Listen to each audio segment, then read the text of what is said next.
So we're on completely different aisles of the political spectrum. So he's like, I want to see Destiny cook you. So pick a topic and come up here. Oh, man. I don't know. So I think the easiest one's going to be the border. So I think Trump, laid it out that the Democrats opened the border up and we had this crisis. Nobody really knew what was going on. Biden refused to fix it. He tried to give like a last-minute ditch effort at the end. And Trump came in and did what he said he was going to do. Okay, so for border stuff, I think there's like two big kind of issues that I have when people talk about the border, okay? The first is that you're all racist. I'm just kidding. I just had to avoid that one. No, I had to get my woke credit out of the way. The first issue I have is I feel like, it's hard to put this into words, but it feels like sometimes the problems that people think they have are sometimes problems that other people talk about, like it brings like more awareness to a particular problem. And so sometimes it can be hard to get a gauge on like what the actual issue is. So do you have any kids? Yeah. Okay, once they hit a certain age, it's very obvious. You can tell when like you need a nap. You're just tired, They'll complain about everything. It's like, but you need a nap, and once you wake up, you'll be fine after that. I feel like there's a lot of general anxiety in the United States for a variety of reasons. I think that the economy has like evolved like really quickly. Maybe not in the terms of like an individual lifetime, but COVID changed a lot. You had a lot of people staying at home. Earlier than that, you had like the Wall Street crash kind of like changed a lot of jobs and pensions and lives. I was working through like 2007, 2008, and I saw like all the 401k matches go away and everything. And then before that, you had like NAFTA, just like you have like a lot of stuff changing, and I think that makes a lot of people anxious. And I think that when people are looking for kind of like, where are the jobs going, or why does it feel like things are the way they are, I think that people point at different things, and I think immigration sometimes is like one of those things. The reason why the two things that I have an issue with the way that Trump talks about immigration is the first thing is, I always kind of say this is like a litmus test. If I were to tell you like 100,000 immigrants came in illegally last year, and then, maybe somebody agrees with that and say, actually the number was 1 million, well actually it was 10 million, well actually it was 100 million, like would you actually even know what the number is? And I feel like not really, because I've watched Trump when he was running in the election against Biden, this most recent one. I think he said the number initially was 10 million, and I feel like every few months he adds like 5 million to that. The last time I heard him say was 25 million, which is a lot more people. And so I'm wondering, like, how many people actually got in is the first one, and then the second one is... But doesn't that go to the Biden administration just allowing this to fester? Nobody really knows what the heck's going on down there. We see video of people just streaming across, a lot of people from Haiti just stuck under a bridge, 20,000 people, and then we're supposed to believe, like, there's not a problem? Like... I mean, I think there is a problem, like, obviously, but also, like, in a perfect world, like, how many illegal immigrants do you think could reasonably get into the United States across the southern border? Well, I mean, I don't know, but I know that 20,000 Haitians don't just magically show up here. Like, there's a boat and planes, so, like, where's our government that's supposed to be, like, handling that situation, not sticking them under a bridge? Sure. I guess what I'm trying to say is that, like, I feel like there's always going to be some amount of legal immigration. You're always going to be able to find some video or some, like, evidence of somebody crossing illegally. But I feel like if illegal immigration was, like, the problem that Donald Trump sold it to everybody as, he would be doing a lot more to get people out rather than kind of, I feel like there's been a lot of empty platitudes. Like, oh, we'll give you $1,000 if you leave. And then I feel like the number wouldn't be changing all the time because it makes it feel like it's a little bit more fictitious. Like, I'm just kind of like putting, not to say that there's no problem at all with it, but it feels like if we can say there was 10 million and then 25 million, it's like, well, what is the actual number? Well, I mean, I don't think it matters if 1 million we all agree we're supposed to be allowed to let in legally. If it's 2 million, 3 million, 10 million, 20 million, everybody should be outraged that this isn't what us as Americans agreed on. And why isn't Biden stopping it? Yeah, I agree with that, but I feel like there is... So what do you think? Do you think it was 2 million that came in, 3 million? I think it's hard because you have to count, like, one of the big ways that a lot of people came in, I'd say illegally, was through, like, abusing the asylum-seeking process. I think the initial number, like around like 9 to 10 million, might be correct over the Biden period, how many people came to claim for asylum and then they were handed the slip. And it's, it's colloquially referred to as like catch and release. And then a lot of those people started to not show up for court dates and stuff. I think there's definitely an issue there. But like if it was a real issue, I feel like we should tackle it like a real issue. So like some kind of comprehensive like legislative package that gives you the ability to put more judges out to kind of like make more rulings on things, rather than like this broad, he has like an EO to close the border, and supposedly there have been now absolutely zero crossings, but we haven't done anything to get supposedly the 25 million people here out. But then nobody's talking about it anymore. I don't hear anybody talking about it anymore. It's like, so was it not that big of a problem, or what am I supposed to think about that? I think it's not a problem because nobody's coming across right now because he shut it down. But I do think it's been 100 days. Hopefully they put some legislation together. Obviously it's going to be a failure if they don't, and that'll be on Republicans, right? But do you think that, like, what about like the 25 million or whatever that are supposedly here? But Democrats were saying it wasn't a problem. Trump couldn't do it. Trump couldn't fix it. He did it, and then they just flip and start calling him racist. And so he doubles down, and now we got people getting rounded up at Home Depot. Like, it's the Democrats started this problem, allowed it to foster. Then Trump fixed it, and then they egg him on. They push his buttons, just like what happened to you on Piers Morgan. Like, you're just set up, and of course you're going to just like lash back out. Like, it's not a rational emotion, but you're trapped. So that's what Trump does. Same thing you did. Like, it's not practical. Well, one, Trump is the president of the United States of America, so he's got plenty of people but around him. He's still human. What? He's still human, and like, of course, we know who he is. He's going to react and say stupid crap. Like, if you go He's to him. human, but like, if I was like in surgery and the doctor passed out because he saw my open body, I would be like, well, he's just human. It's like, well, no, he's a doctor. He should be ready to handle this job. You're the president of the United States. You've got a whole cabinet full of people. You've got advisors. You've got whole branches that are dedicated to helping you figure out what you should do. The issue I have is that, like, yeah, if there are 25 million people here, why, like, what am I supposed to think? I'm on this end, and I've heard this is a huge problem, it's a huge problem, it's a huge problem, and then nobody's talking about it anymore. There might not be a problem with 25 million people here, but acknowledge that it did happen, and let's address it in like a non, like, you're racist type of way. Like, say, okay, let's get a pathway, or let's get them jobs, or get them green cards. Yeah, but like, what has Trump proposed? Well, how is he going to propose anything when the Democrats won't even acknowledge it was an issue, and that he just lies and makes up numbers, and there's not even an issue? I think the Democrats acknowledged it was an issue. There was legislation that Biden tried to have pushed through at the end of his presidency, but Trump didn't want it to get through. But that's not good faith. You admit that, right? Like, finally at the very end, when Biden's polls are dropping, he throws out some legislation, doubles the amount of people that can come in, and then says it wouldn't double the amount, but also, like, somebody doing something in response to their polls dropping, isn't that the point? They're politicians. They're supposed to get elected. If the people want a thing and the polls are showing it, then you would hope that they would do that to thing, then right? use it against Trump, like, oh, he doesn't care about the border. Like, that's just disingenuous in my view. Well, I think it would be disingenuous if that legislation died because Trump said it would, and then once Trump came into office, then he passed it, but he didn't. Like, my prediction is by the end of the 4-year term. He's not going to pass it because it called for almost double the numbers of what we agreed that should come in the first place. No, I don't think that's how that works. You know the numbers better. I'm not like, but tell me, so how many are we allowed in every month right now? Sure. So the, illegal immigrants, the number allowed in is 0, right? You're not supposed to have any. Illegal, but legally. But what they were going to do is they had it so that if the average, I don't even remember the numbers of this one, but I think it was like if it averaged out to over like 5,000 a day or something like that, it let them put like a moratorium to zero it out for like 2 weeks. Basically, if the numbers exceeded a certain amount, they could say no more for 2 weeks. We're allowed to like literally reject everybody. But people took that like 5,000 a day number and they were saying like, oh, they're making it so you can have 1.5 million illegal immigrants coming in every single year now because of the new numbers. But that wasn't really. Which right now it's like 400,000 or something, right? It's allowed in, something like that. Well, I mean, it depends on how you count like illegal crossings versus like asylum seekers who are maybe abusing the process. Like, it's hard to count it exactly. But I mean, if you believe Trump, he said, like, do you believe the number has actually been 0 for the last 2 months? I mean, not 0, but I mean, that's what he says, though, right? It's just absolute 0. Do you think the crime in DC is 0? I think he's sending people back. I think he's catching them at the border and not letting them in, which I mean might be unconstitutional to your point, but not if we have a crisis. But do you think Biden wasn't enforcing the border at all? No. Well, I mean, not really. I mean, I think the Border Patrol was so overwhelmed, they were helping process people throughout the country and getting them settled and getting the kids taken care of. Like, they did lose track of 300,000 kids. Like, those kids got shuffled off to another agency. That agency couldn't track them. Border Patrol couldn't find them when they had to go do their welfare checks like a year later. And so I'm sure they're not all trafficked kids, but nobody knows where the hell these 300,000 kids are. So the 300,000 kid number, I don't think is exactly accurate.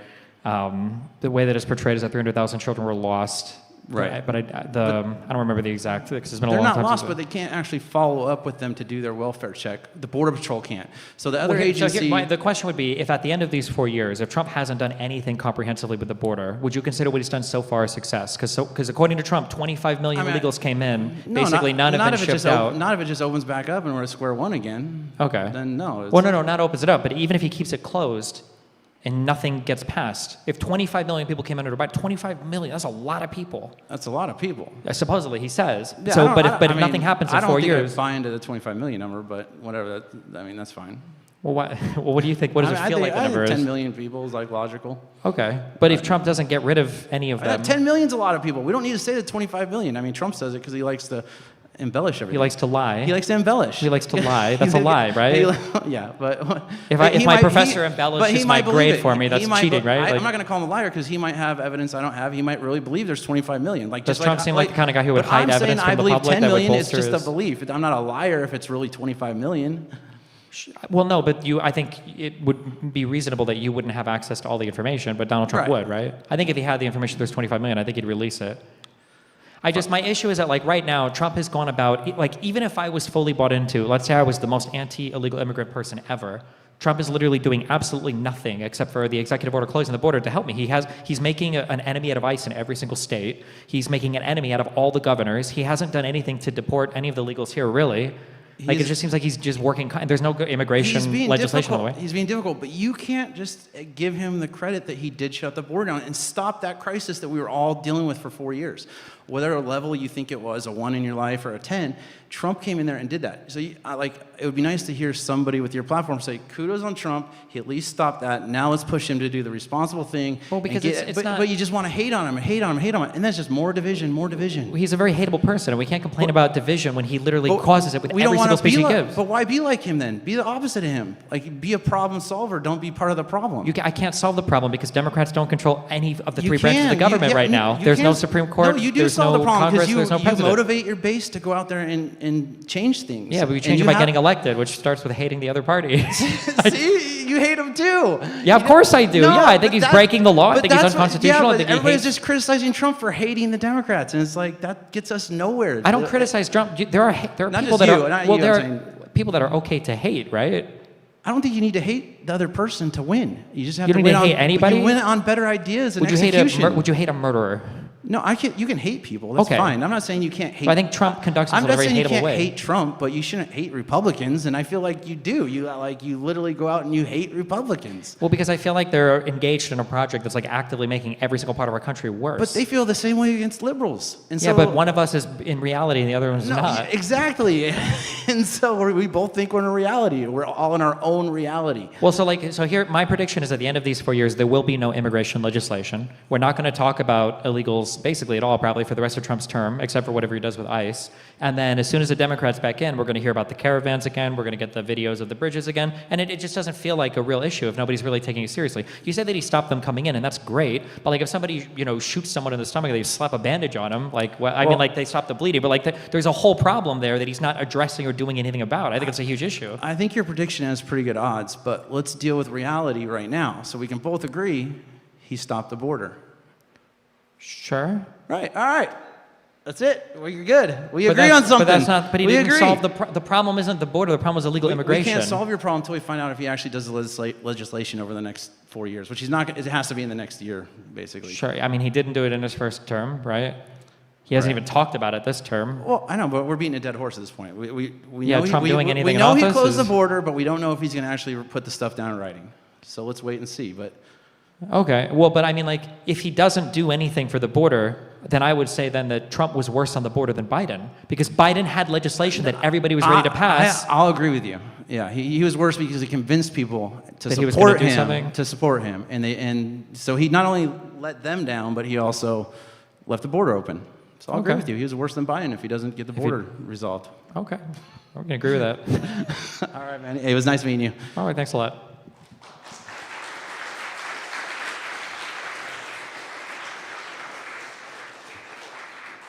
All right, that was fun. First debater down. Stephen, I'm gonna ask you a question in between each debater. Do you promote, or have you ever promoted, political violence? When I played League of Legends, I did a lot. But that was no, I mean, like, especially somebody that does events, I don't think political violence is good. I mean, it depends, I guess, on stretching, like, what do you mean by promoting? Like, I think that there are, like, I don't like the way this question is phrased. There was a poll that went out recently, and it had to do with, like, would you support violence for political ends, or would you support political violence? And it was after the Charlie Kirk shooting, and I think liberals, I want to say, were at like 25%, and conservatives were at like 3% or something. It was really low.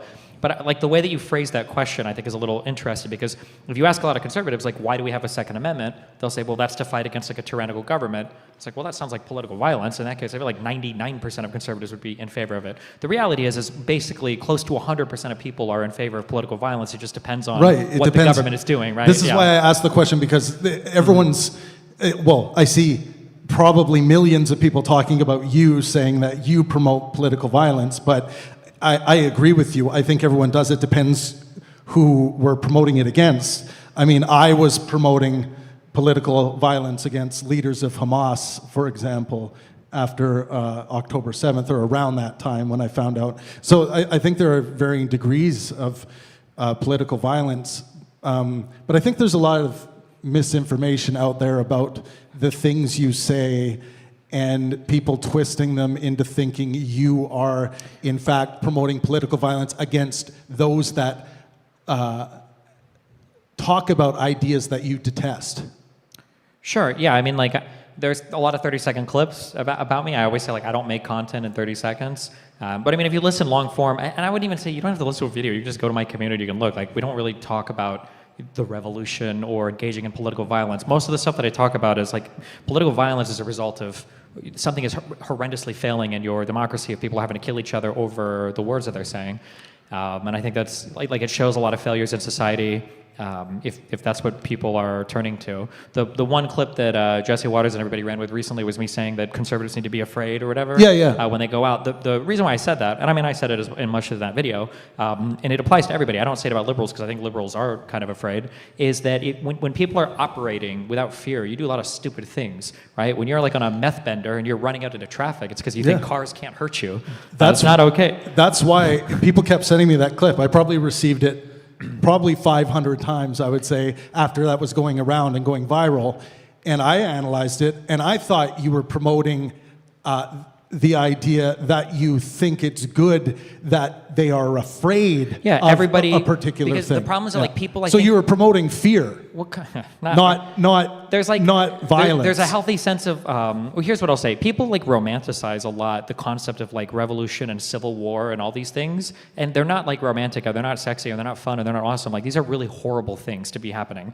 There's a lot of, I mean, I can't speak from firsthand, but you can look at Ukraine, you can look at, Israel or Gaza, really. Like, these are not fun events to be in, and everybody should be afraid of a reality where, like, it's just normal to kill each other for political beliefs, which, to some extent, over the last 5 years, we're kind of sort of, I don't want to say we're at that point, but like we're having a lot of politically oriented or related assassinations. And when I see one side, like when I look at Barack Obama and Biden, all these people are saying like violence is unacceptable. When Biden made his statements after the Trump shooting, and when Biden is increasing Secret Service and security for Trump after Iranian assassination threats and everything, right? It's like, okay, cool. This is a guy who seems like he doesn't want political violence. When I see all the conservatives are spamming like civil war, like all this crazy stuff, on Twitter and everything, I'm like, I don't understand. Like, are you guys like looking forward to this? Like, there should be a healthy amount of apprehension or fear of like us actually descending to that point. Promoting civil war is promoting violence directly, is it not? Yeah, but like worse than that, it's like promoting it in like this really childlike, naive, like invincible kind of way. Like, none of us should want that world.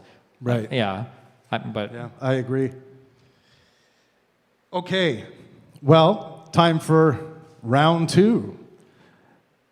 Let's get Mr. Justin Gibbs to the stage. Let's put it together for Mr. Gibbs.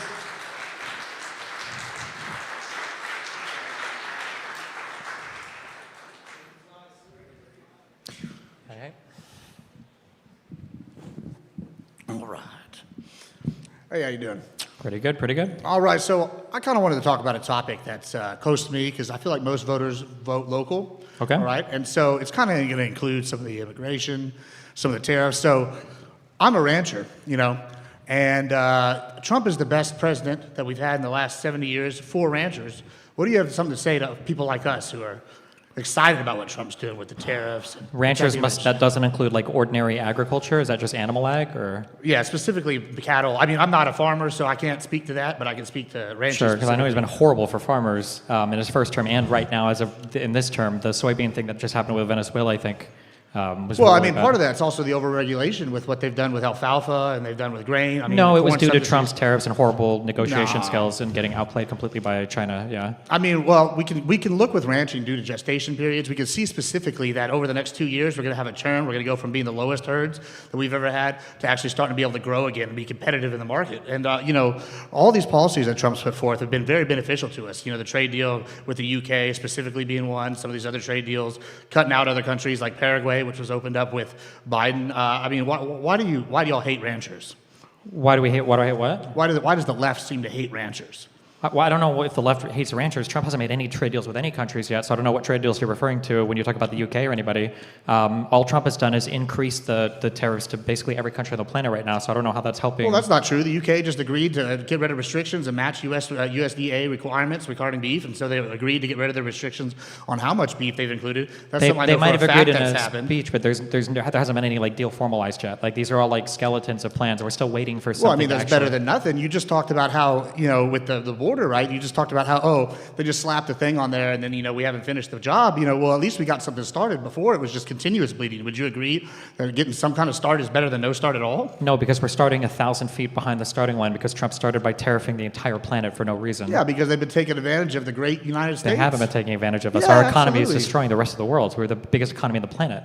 Yeah, exactly. So they should be paying for access to that. You know, Part of the exclusivity. reason why we're the biggest economy on the planet is because they don't have to pay for access. We have open and free trade. Yeah, but listen, you know, everybody wants to be a Walmart. That's great and all, but eventually Walmart has to up its cost if, you know, if there's no kind of, you know, benefits to them making money. You know what I'm saying? Like, it's Part of the capitalism. reason why everybody wants to go to Walmart, though, is because everybody can go to Walmart. As soon as you start making it restrictive and you start putting tariffs and other people start counter-tariffing you, nobody wants to go to your place. Yeah, but whenever you have to pay all these different things with Walmart specifically, right? Like, there's a reason why Walmart's closed down in certain neighborhoods due to crime and theft because it becomes not profitable. Right now, we're running with the biggest deficit we've ever run, and it's time to make some changes. And specifically with ag and ranching, you know, we're actually seeing benefits and changes that are benefiting ranchers, especially with the border control. It's helping to stop the screwworm infestation in Mexico from coming here. If that comes to Mexico, the beef industry collapses completely because of the small herds. I mean, why would we not want this kind of security? Why wouldn't we want these trade deals to benefit Americans? We don't have any trade deals yet, so I can't really speak What to... do you mean we don't have trade deals? They're announcing trade deals all the time. Stuff is finalized. Yeah, They're and starting the we're process. always 2 weeks away from them. Nah, that's convenient. I mean, it's not always 2 weeks away. It is always 2 weeks away. That's why there's not a single trade deal. The UK Well, trade deal is not done yet. I'm specifically citing the UK. They've already come back and said we're relaxing restrictions on American beef. We're going to match American. That's a change. That's like maybe it's not a formalized trade deal, but whenever it's accomplished a goal, that's basically essentially a trade deal in all but name. Yeah, the name is important. That's why it's called a deal. Yeah, but Like if I were to tell you that like I have a mortgage on my house, like I'm good to go, like I've got everything done except the bank just hasn't like signed it yet. Well, that doesn't mean anything Well, then, right? sure, but if I go buy a car cash, if I go in there and I'm like, hey, I want this jalopy, and they're like, hey, okay, cool, and I give them $2,000 or whatever, and they give me the car, and I don't have to sign anything except for the title, I mean, that's the same thing. Yeah, but if they didn't give you the title, you wouldn't feel like you owned the car, right? I mean, maybe, you know, depends You on how old would the give car them is. all the cash, you'd drive out with the car, Yeah, you'd but- leave the title at the car dealership? Yeah, but maybe if I get the car dealership, I mean, I would say if they're getting rid of the restrictions and I have the title, that's the same as the title. It's basically essentially the same. Yeah, the reality of the situation is that Trump has just been horrible for trade in every respect. I don't know how anybody who likes free trade or thinks that trade is beneficial to the United States. You know, it's great to sit here and try to say, oh, we're pro-free trade, we're pro-capitalist, and that's like, you have this idea that all the people on the right are just these anarcho-capitalists, which isn't true. We want trade that's going to benefit us, and right now we've been taken advantage of, especially in the beef Why do we industry. think we've been taken advantage of? Well, because I know for a fact that the reason we're losing beef, we've had beef cattle herds go further down, is because other countries have taken over our market.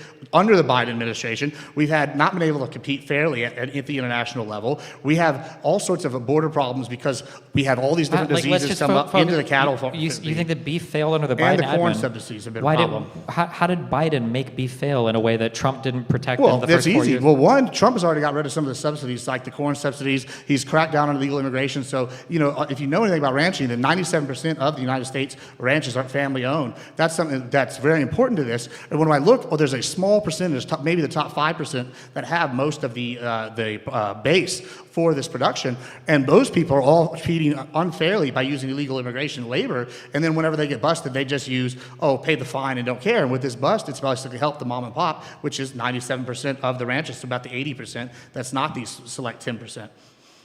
I don't understand. Wouldn't a legal immigrant labor help family farmers keep their costs more competitive so they'd make more money? Is that the whole because reason we they can't- hire illegal immigrants? No, because as a regular farmer, I can't go and afford, a regular rancher, I can't go and afford to pay the fine that a massive corporate-owned or family corporate-owned, basically, ranch can. They can just pay the fine, hire new immigrants. I can't do that. I have to go through the legal process. I have to hire legal people because they come and check us and come and get us if we do that. Okay, but then all I'm saying is at the end of the day, this is going to end up raising your costs, so it feels like you're going to be less No, it's going to competitive make in the it global market competitive. anyway, no? It's going to make it competitive costs. Like, if one person has an advantage the other has, that's not good at all. Isn't that what they all want to do with DEI? You want to get rid of a competitive advantage that a certain group has?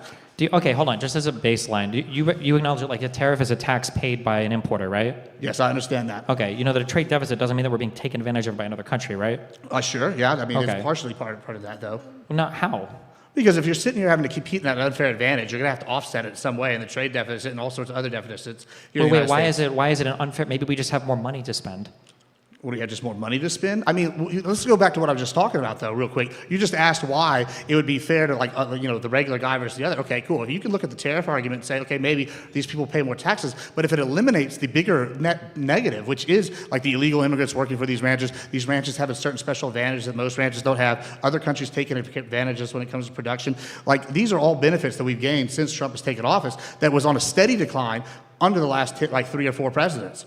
When you say other countries are taking advantage of us because they can sell us things for cheap, I think that's like a truism that's just given, but it doesn't really logically follow. Inflation is increasing again at a faster rate than it was before.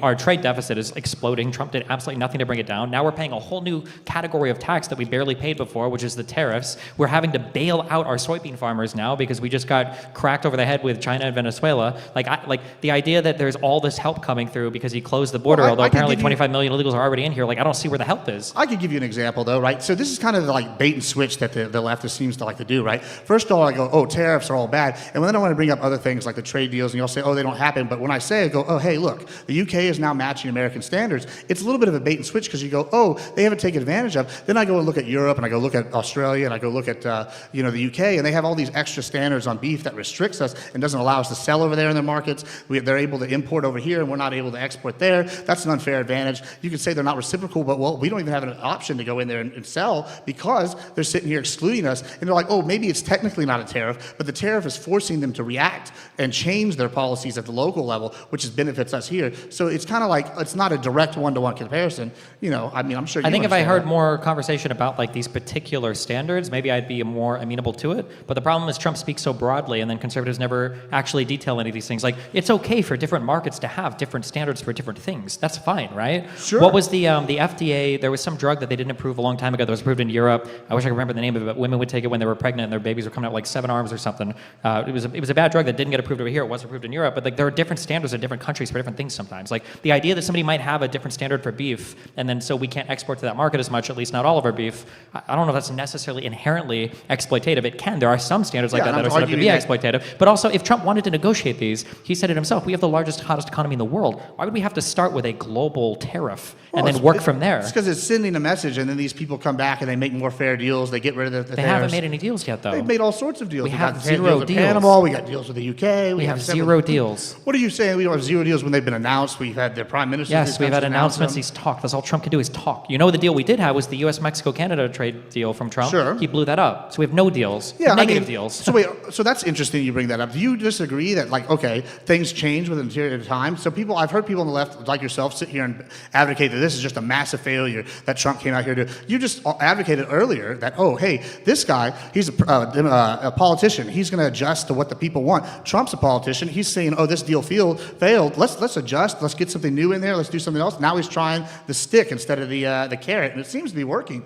It's not working, though. Inflation is increasing. Our exports and import markets are hurt right now. The treasury yields are increasing. The world economy is losing faith in the United States. Like, basically every conceivable metric, we're worse off than we were before. The budget is out of control. The one big beautiful bill massively. Our government is being shut down again. Like, everything is failing. I don't know where all the success is coming from. Like I said, I can point specifically to the beef industry as one of the industries that is growing. And this is kind of the misnomer I think y'all are talking about. We've been a service industry nation for a while now, and it looks like we're trying to move back to more of a manufacturing and production nation. And I think this is one of the major ones. If the beef industry fails, that's a national security crisis. Like, first thing that happens if you lose your food supply, and that's going to be a bad thing. Cheeseburgers are the only food supply in the United States? You act like that's funny. That's a good one, though. But here's the thing. Like, I used to be able to go get, a thing of fajitas, some skirt steak, a couple pounds of it, 99 cents a pound. Now it's $14 a pound, right? And, that's crazy, and it's bad. And that's due to exactly because the Biden-era policies under soy, the Biden-era policies under alfalfa, the Biden-era policies under corn. All these subsidies made people switch,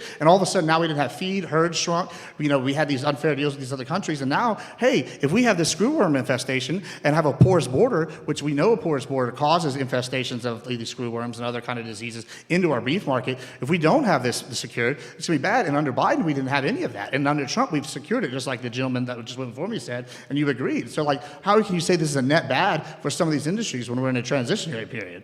Well, if we're transitioning backwards, I guess it's a net good if we're trying to regress economically and security-wise. But, like, if you care about national security, Trump has been worse on national security in, like, almost every conceivable metric. Wait, do you think going backwards into production and manufacturing is actually you think that's going backwards, I guess is what you're saying? When people speak derogatorily about, like, service-type economies and then they want to step back into manufacturing, that's a regression. See, I disagree. I hear a lot of people, I guess they want to go backwards to a time where they had more money in their pocket. Like, I hear all these people that were big union guys going, hey, I miss working at the factory, making $30 an hour. Why can't we get back to factories? I hear ranchers talking about, I remember in the 50s, which is crazy that they're talking about the 50s when they had larger herds, beef prices were way down. Even in the 90s, beef prices weren't as egregious as now, but they're still flying up, and it's because of all the bad lefty policies where they're overregulated. But, like, in the 1500s, if you knew the Pythagorean theorem, you were the smartest guy in your math class. Like, times change. You can't just say what that does that have to do with anything? Because going backwards to a manufacturing economy, that might have been good 50 to 100 years ago when the entire world was doing, like, manufacturing and was working that way. But you can't, like, no economy, you can't give me a single example of an economy anywhere on the planet that regressed economically. That's ludicrous to argue that you were the smartest person in the room just because you knew the Pythagorean theorem. It has nothing to do with what we're talking about right now, which is what is an economy that's going backwards from service to manufacturing? Like, who are you jealous of economically? Who do you think does better than the United States economically? We could be doing better. China's exploding at one of the quickest rates. They're doing a lot of manufacturing. We're seeing all these other countries. What is China trying to expand the most into, though? What does Trump complain? They steal our intellectual property. They have things like TikTok. They're expanding in green energy. They're expanding their relations with every other country on the planet. They're expanding, like, all of their tech industry. They're not trying to do more manufacturing. They're trying to do more service. Do you think tech is only service, producing tech? Right now we can't even make missiles. We can't even make phones. We're running out of the supplies to sit here and get the rare earth minerals. We can't make missiles? Yeah, we don't have the tech. We literally bombed Iranian nuclear plants, and they didn't even know about it until Trump went on the media and made an announcement about it. We already had those. So we can bomb things. I think we're doing okay there. You disagree with the Biden administration, the reason why they put forth the CHIPS Act in the first place then? I think the CHIPS Act is fine. I think there are certain things that we can incentivize here. Oh, so then you are pro-manufacturing then? I never said I was anti-manufacturing. What I took issue with was you attacking service. Listen, we saw COVID. It became the gig economy, became just service economy. That's bad. I don't know anybody that can sit here and just make a living wage off of just working Uber or Uber Eats or DoorDash or anything. Nobody can live like that. They have to do this. They have to work the regular job and they have to work one of these in the side jobs to sit here and get by. If we could return to manufacturing, people can work their 9 to 5s, 40 hours a week, and get back to only having to work 40 hours a week. Do you acknowledge that those jobs are never coming back like that, right? Like, every time you say that, you're selling a lie to people. That will never, ever be the case that you can put a door on a car and make a living wage doing that. That will never be the case again in any part of the world. How are you intending that we're going to automate, say, something like ranching? There's no way you can automate ranching. What are they going to have? Farming uses more like automation and advanced machinery. Like, do you think that people that do agriculture go out with their scythes and chop the crops? No, I think as somebody that's done agriculture my entire life, I feel like I have a pretty good idea. I don't think there's any robot that can go out there and kill snakes currently that keep my cattle from being poisoned. I don't think there's a robot right now that can go kill a mountain lion or a coyote that's eating a calf. No, I don't think there's going to be a robot that can build my fence for me currently. No, I'm sorry, there's just no way you can sit here and automate that. Maybe at a feedlot, but that's the second tier part of the production when it comes to ranching. So I can understand it. You're saying that the process of building a fence today is the same as it was 50 years ago? Yeah, absolutely. Okay, that's not my experience on any of this, but okay. I mean, the only difference is maybe we have a post hole digger so we can do it faster. I mean, even then, that's still something that's been around 30 years. Okay, when it comes to manufacturing things, there's never going to be a world where we have like the old like the Detroits, like the car manufacturing plants, where like an ordinary person can do kind of like. What about aerospace? What about just like we were talking about chips manufacturing? Even aerospace. I mean, look, you're not. These are all like robot automated jobs. Shipbuilding. That's another one we need. China's outbeating us in shipbuilding. There's all these different industries that are definitely going to be having to be built here if we build the tariffs, and it is transitory. And I don't transitory. You think that we're going to go back to a world where you've got people that are manually putting these things together and making a living wage doing it? We're going to be competitive with the rest of the world on this? Yeah, absolutely. In fact, I think we're going to be able to be more competitive because lately with the service economy, what do we make? We make nothing. And when you make nothing, you're worth nothing. What do you mean by you make nothing? I mean, if you're just a service industry, if you're only able to sit here, say you're a waiter at a restaurant, right? That's service industry. You would agree with that? Yeah, but Okay. like people also consider like programmers like service. I mean, sure. Yeah, there's going to be a lot. Let's say you're a waiter at a restaurant, for example, right? The only way you have to sit here and serve that burger, that $8 burger you were talking about, is if someone's able to make the beef, to get the beef there, and then they produce it, they like manufacture it, they feed it, all this good stuff, butcher it. You have to have all these different lines in the line of production in order for the service industry to work. And what you're proposing is, let's just kill the beef industry. We don't need that going forward. We're going to sit here and just import this beef, and then, if we ever have any kind of trade problems with these people and they cut it off, suddenly now the service worker's out of job because they can't get beef for their So do you think like Microsoft is like a nothing company? I mean, you think Microsoft is a service company, or do you think they're a production company? Because they're both. What do you mean by, what do you consider production? I mean, they're building computers. Do you think they're building computers? They build Does software. Microsoft build computers? I mean, they used to. I mean, I'm not sure if they do. I'm Pretty thinking sure they have a Azure, they're like servers and stuff that you can rent space out of, but this is all like service electronic stuff, and they do like software, or like Amazon, AWS is all like software. Like, do you think it's like fake stuff? I mean, I guess software would be service, but I mean, just because you have that doesn't mean you don't need HP building it, or like Texas Instruments building TI-83s, or Texas Instruments building computers, or Sure, I mean, but it's all sorts of companies. Like, is there an example of any other country on the planet that has gone back to, or whose economy that you think we should emulate, who's doing better than us, who does less service and more manufacturing? Why would we want to emulate another country when we're the world leaders? I feel like we should lead the way and go back to manufacturing. Do you see what you just said? We should lead the way and go back? Yeah, like, exactly. That because doesn't what's going on right now is not working. What was going on was we were dominating the entire world economy. We came out of COVID stronger and better than every other economy on the planet.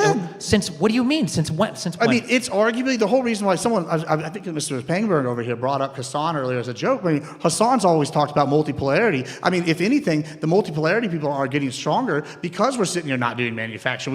We're the weakest we've been in 200 years almost. Our manufacturing has increased. The output of manufacturing in the U.S. has increased, like, pretty solidly. In what industries? Like a few, like, specific ones? Well, major industries have, like, I mean, we probably don't manufacture the same things anymore, but we do, like, end-stage manufacturing better than most other countries on the planet. But we'd rather be making, like, the widget monster than making the widgets. Well, you yourself just brought up at the beginning of this conversation the soy industry, right? The soy, how it got devastated by some of Trump's policies, okay? And then how there's having all these problems. Well, that's manufacturing that's gone backwards. You didn't seem to have a problem when something like soy was doing well, but now that ranching's doing well, now it's a problem. Why would it be a problem if they're doing well?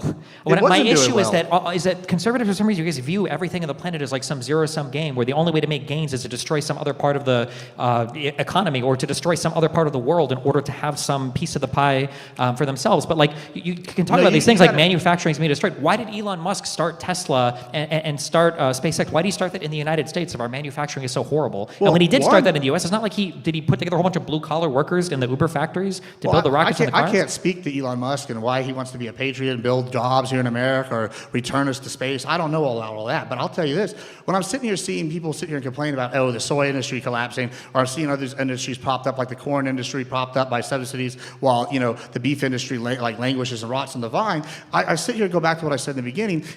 I think it's not that Republicans think it's a zero-sum game. I think it's that we sit here and look and we go, we vote local, right? And whenever I'm having my fences damaged by coyotes coming across, bringing people illegally, or I'm having people sit here getting unfair advantages because they can pay to have illegal workers to pay the fine, hire new people, and then I'm having things like the other countries sit here have unfair regulations that we can't compete with while we have tariffs on our beef or numbers. I think it's pretty clear that the left, for the last 20 years at least, hasn't cared about people like me. And so when I go and vote, I don't know, it's kind of like a big FU all of a sudden when we're doing good and everybody else is like, oh no, it's so bad. And it's like, I mean, you can say that, but like the reality is on every single issue you listed, Trump has failed, will continue to fail, and by the end of his term will have failed on every single one of those issues. Costs are increasing for everything. Tariffs are hurting every single consumer, disproportionately middle class and worse. The budget is spiraling. High. What? Stock market's at an all-time high. It's hitting record highs. Beef I'm sorry, prices stock market? What happened to voting local? Do you think the stock market Sure, but I represents could the go back average to voting person? local. Beef prices, like I said, are stock up markets were at record all-time high high. under Biden. Would you say that Biden had a great economy? Yeah, the highest under Biden is like the highest under Biden is the lowest it's been under Trump. So I guess you're Yes, giving welcome credit to the that Trump stock market. didn't It goes up.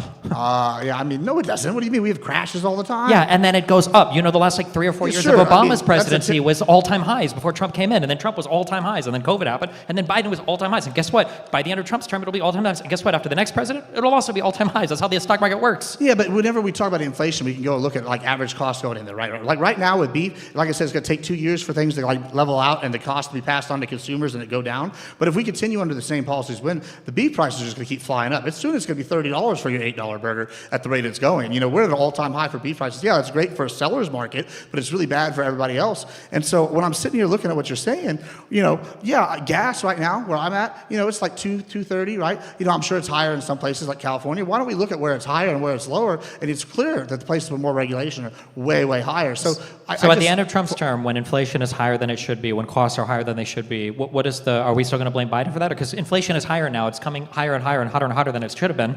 The Fed is going to have to, unfortunately, they're going to have to lower rates now because inflation is not only is inflation increasing, unemployment is increasing too. Like on every economic indicator we have, every market indicator we have is looking worse and worse. Hold on, you're sitting there saying unemployment is up. Yeah, well, cool. That's great and all, maybe. But it's more also at the same, when I look at this, I heard, unemployment's great for all these people. And then you find out, they included all these people that worked like 18 hours a week as employed and whatnot. Like, that's ridiculous. That's not employment. Well, that's not how unemployment is calculated. Yeah, it was under one of the things. No, it wasn't. That's why under the Biden, they keep having to revise the job reports.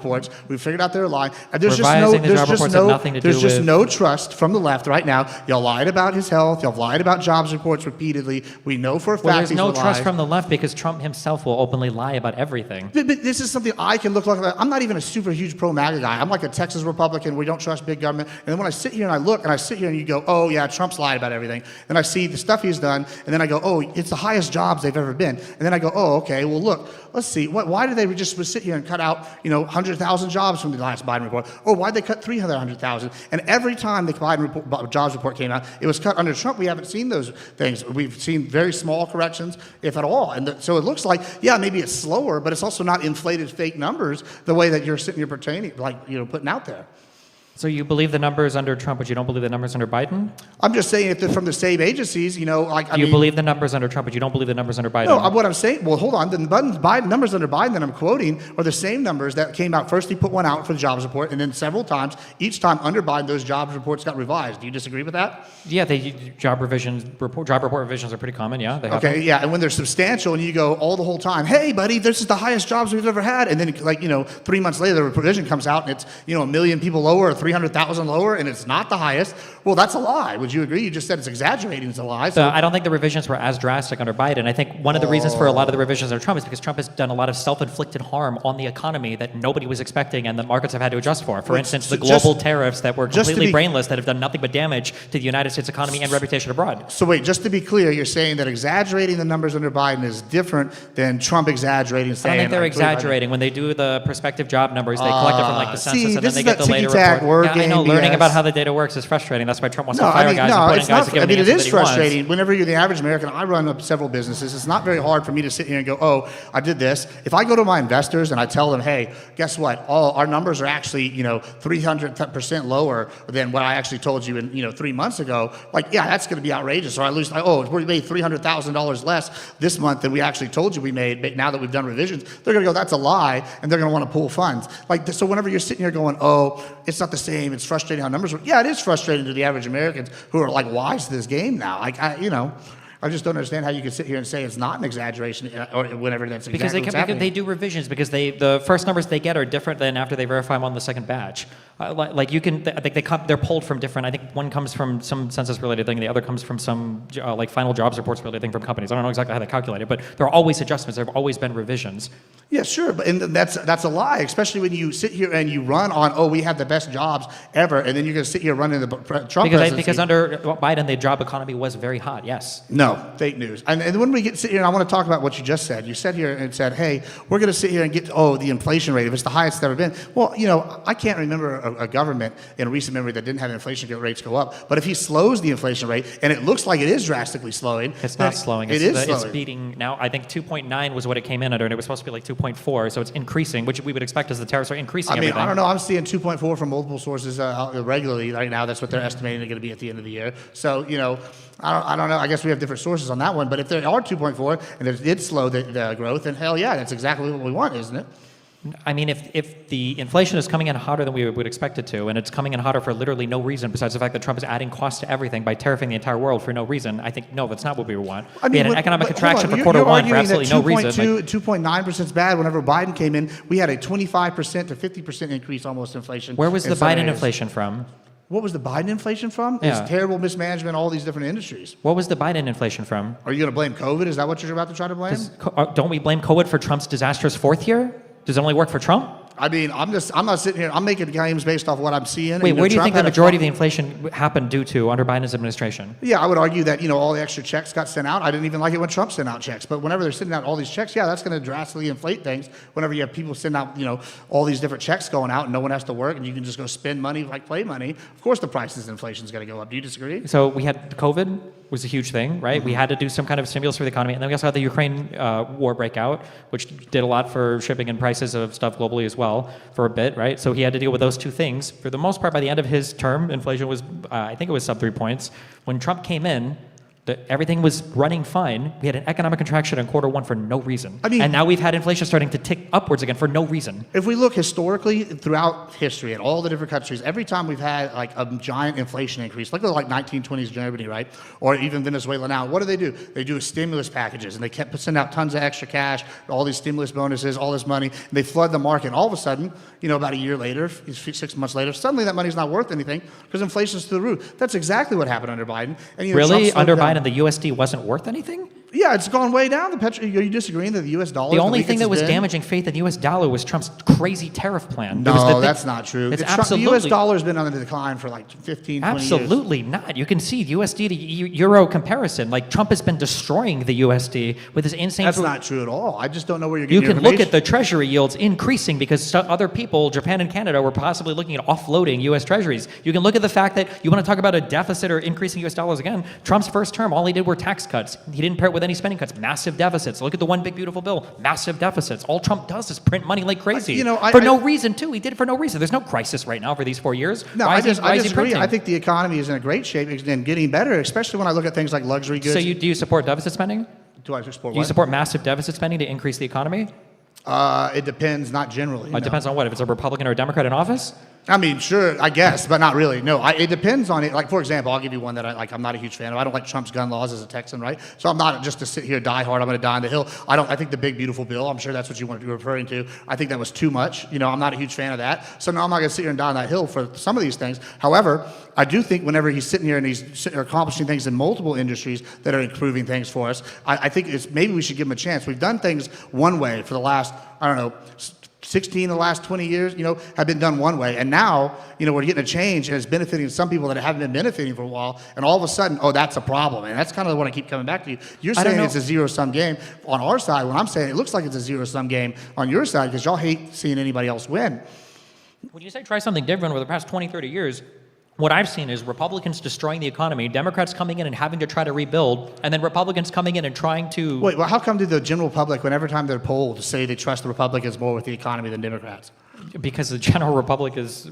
So we're just better at marketing in that case? Yeah, conservatives, all they do is market. Like when they've invested... So, what did all they do is market, then that's me who are in charge of the economy. What did Obama come in after? He came in after the 2007-2008 housing crisis. Was that the Democrats' fault? No, that was a deregulation thing. That was a repeal of Glass-Steagall. That was a repeal of all the mortgage regulations. That was a Republican-run drive-up, right? Where did all the massive spending come Well, I from mean, under if you Bush? wanna It was talk for about- foreign wars. What did Biden come in under? He came under the horrible COVID mismanagement, Trump Well, having if you no wanna talk leadership or about guidance over Bush, the country. I mean, Bush had his own economic win before the housing crisis. He was doing good. You know, we could bash the wars, but, you know, military-industrial complex spending was up, stock was through the roof, oil production was up. You know, there was benefits there in some of those regards. But, you know, yeah, I mean, the housing bubble, that wasn't good. You know, I didn't like that. The banking crisis under Obama, that also wasn't good. You know, I feel like these are massive The crises. banking crisis under Obama? Yeah. You mean under Bush? No, the banking crisis underneath it. Wasn't it Bush? The bailouts, that was because of the Yeah, I mortgage didn't like stuff that either. under- Either one. Bush Sure, was but these bad. were Republican-led disasters that a Democrat has to come in and clean up under, and then still get the economy moving again. Biden had to do it again after Trump, Yeah, and now we're going to you have to keep do it again saying- after this Trump. You keep saying get the economy moving again when it's like a clear that some people are getting left in the dust. There's a reason why, for example, and I keep coming back to beef, is so high right now, and it's because of the Democrat policies like grain and corn subsidies, where it switched people going away from the stuff that would usually generally go to beef. All of a sudden now you don't have the feed supply, and the only people that can survive are people like myself who are grass-fed ranchers, and all of a sudden you just take out a huge swath of an industry that was already hurting. And I can look at other industries like this, and it's just like, oh, well, you know, hey, at least soy is good right now. Like, you know, like what? Like, come on, man. Like, that's not. I think that animal agriculture exports are going to be down by the end of Trump's 4 years. I think that the access to other markets is poor. I think that the reciprocated tariffs now, the real ones, not the fake ones that Trump said were there before, are hurting exporters all across the United States. I think the weakening of our dollar is going to end up. I think there's going to be a lot of things that are going to hurt our ability to export to other markets. Well, So- like you look at China, do you think that would you call what we've done with China a general tariff, or would you call that a reciprocal? Whenever they came in at one rate and then we came back in at one rate, and then all of a sudden they lowered it, we lowered it, we're still 15% higher, and they agreed to it. Would you not agree that that's a win in our book? I mean, just look at how much money the everything tariffs about have brought Trump's in. trade has been a loss so far. Everybody That's not agrees. true at all. Everybody, yeah, his whole administration realizes. He realized Partially it. due to the tariffs, we've actually, what was it, the last 2 months have reported a surplus specifically due to the tariffs? I mean, do you not agree that's a good thing? Aren't happy that the government's getting a surplus? You're saying that it's a good thing that we've taxed Americans more on imports? We're not taxing Americans. We're taxing the overseas people. I thought we agreed early that a tariff is an import tax. Yeah, and we're incentivizing production here at home. Instead of having You know to import what? foreign When Donald beef- Trump said he could shoot somebody on 5th Street or whatever, and his audience will support him, you know, I maybe would have believed that. If Donald Trump would have said, I could find a way to tax working and middle-class Americans more, and they'll believe me, and they'll champion it, I would have never believed that. I can't believe people are defending the concept of raising money via what is honestly like a Democrat dream of having like a type of, like an import tax, right? Like, oh my God, we're going to tariff everybody and make all but it's sorts of money not this an way. import- It's not even that big of a dollar no, amount that he's raising compared to all the other money he's lost via the insane tax cuts and the one big beautiful bill. So it's not even a wash with all of his other horrible Wait, fiscal do policies. you disagree that by like taxing foreign products such as like foreign beef or foreign manufactured goods, whatever those may be, that it's not going to incentivize people to buy those goods locally, as opposed because you're saying, oh, it's a tax. Well, that's going to incentivize local people to build and produce and expand their operations, and that's going to allow them to have more production here. So with it It might be a incentivizes local transitory problem. production, but at the cost of local consumers. It means that you're also But going to in have the less. short term, in the long term, No. it's going to be better off because Why would you assume that in the long term we can outcompete every single economy in the world on every Wait, single does it type cost of money good? to ship stuff from one country to another? Yeah, absolutely. If we cut that out because it's produced right here in America, of course the costs are So going to you go down think in the long term. U.S. we can outcompete every single country on the planet on every single good? I mean, it depends. Probably, yeah. I trust in America's production capabilities. I don't even know what you to were say. just That saying sounds we like lead the way in nobody technology. serious believes that. That's impossible, and it so- won't happen. It won't happen So at what all. is it? What is it? Is it that we're the leaders in technology and all this service stuff, or we can be one of the leaders in production and we can actually lead the world in this? We are the current leaders, or are you saying no, that we're not actually the leaders that you're saying we're number one in? No, So we are the leaders when it comes to like end stage assembly and technology and service and like software. Like this is the stuff that we lead the world in. These are the envies of the world when it comes to production. Well, so look at like H-E-B, and we mentioned Walmart earlier. Why is H-E-B the fastest growing grocer in the United States? Well, the reason why is because they have taken every step out of the way. They own their like cod farms out in Alaska. They own their lobster farms in Maine. They own their beef production facilities here in the United States. They sit here and they work when they go overseas for coffee. They own the coffee production, right? It's all built within their system, and they are eliminating the middlemen, and that's led to lower costs, even despite the tariffs, because guess what? They're an American company producing the goods here. I can point to numerous examples of this, That's what the Walmart model was. That, and I'm sitting here looking at this and I say, oh, you're saying this can't happen. And I'm saying I see businesses internalizing and excluding the overseas people all the time and benefiting. And you're saying, no, that can't happen. Well, why is it already happening then? It's not happening to a large extent. There is a reason why The whole fastest growing grocer in the United States is at a quick percent isn't a good example. What do you mean? What, do you think that the whole world is looking at Taiwan because Taiwan makes like the best car doors? No, it's because they make the chips. But why? If we sit here, Which is an end stage advanced How manufacturing. big It's not is because they're Taiwan? mining silicon. It's not because they're out in the coal mines. It's not because how they're big is Taiwan? pretty small. Small, right? Like, okay, so I said I'm from Texas, right? Imagine if we just took all the counties that were the same size as Taiwan and started building facilities there, which they're already doing. Like, I don't see how we can't produce these in-game things like you're saying, as well as Because we don't want to build that. We want to do steel. What, steel? I mean, sure, American steel is better than Chinese steel. Like, do you If it's disagree so with much that? better, then why do Americans buy Chinese steel? Well, if we put the tariffs on there, we could build it at a cheaper rate and faster here. It won't happen. I don't know what to say. You're just saying it won't happen, and I'm giving you examples of when it is happening, like HEB. We don't have the people. We don't have the We don't physical. have the people. What do you mean? Aren't you y'all the ones sitting here saying, oh, hey, we need all these illegal aliens for all those jobs because the Americans won't do them. I'm seeing poultry farms, like butchering facilities. They're hiring Americans now after they've cleared out all these illegals. So it looks like we do have the people, and it's just kind of like inconvenient truth to you.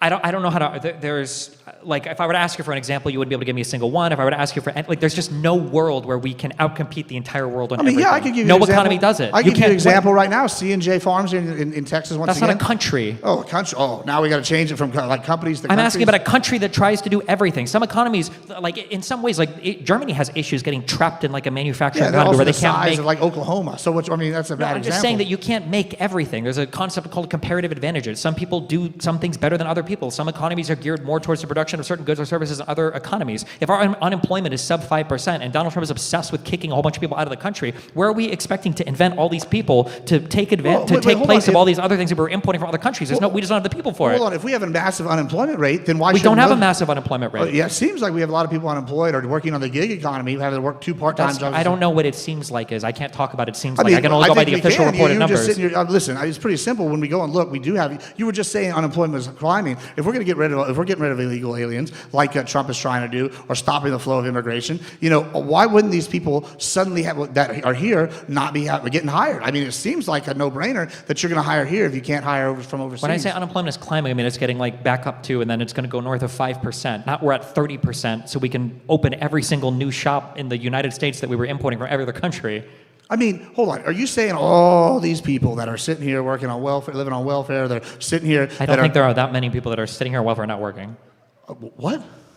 There's all sorts of people working on welfare that don't have full-time jobs. Unemployment, there's they get unemployment and whatnot. They don't go work. You literally have to go in there and just show that you apply for jobs just to get it. I remember when I was in college, I knew tons of friends sitting here living basically off unemployment, and they would just extend it for 6 months, and then they would go and get a job for like 1 or 2 months, and then they would do it again. Like, you can't tell me this isn't happening when I've seen it regularly my whole life. Like, I know tons of people. Like, I grew up poor. Like, I saw this. This is what happens. And then when you're sitting here going, oh, it's not happening, it's not believable. I can't speak to what you see. I live in Miami Beach. I see a bunch of people in swimsuits all the time. And I'm not going to go to Alaska and expect to see the same thing. It doesn't make any, I'm just saying that, in 1 year, what are you looking for to see if everything is going as you would hope it's going in 1 year? I'm looking at traceable data, and this is why I brought up I came in here specifically talking about the beef industry. It's something I'm familiar with the data, right? When you're sitting here going, oh, well, hey, no. So I'm just asking you. Don't worry about what I'm saying. I'm just asking you. In 1 year, so like if the export total of beef has decreased, would you consider that a Trump failure, or are we just not adjusted yet? Say that again. If our total animal agriculture exports have decreased, would you consider that like a failure, or? Well, they are going to decrease over the next 2 years due to gestation rates, but then they're definitely going to be primed to increase due to how the cattle production. Wait, what do you mean? What do you mean by that? So cows, it takes about 2 years to get them from pre-production to the feeding lots and feed facilities before they can even be processed. So right now, based off with cattle, it's a really easy one to track. I could sit here and track based off where cows are in their production cycle nationwide. I could tell you within their reproduction cycle at what exact Wait, year. you're telling me that in cow manufacturing, they don't stagger the gestation? All of them gestated the same cycle?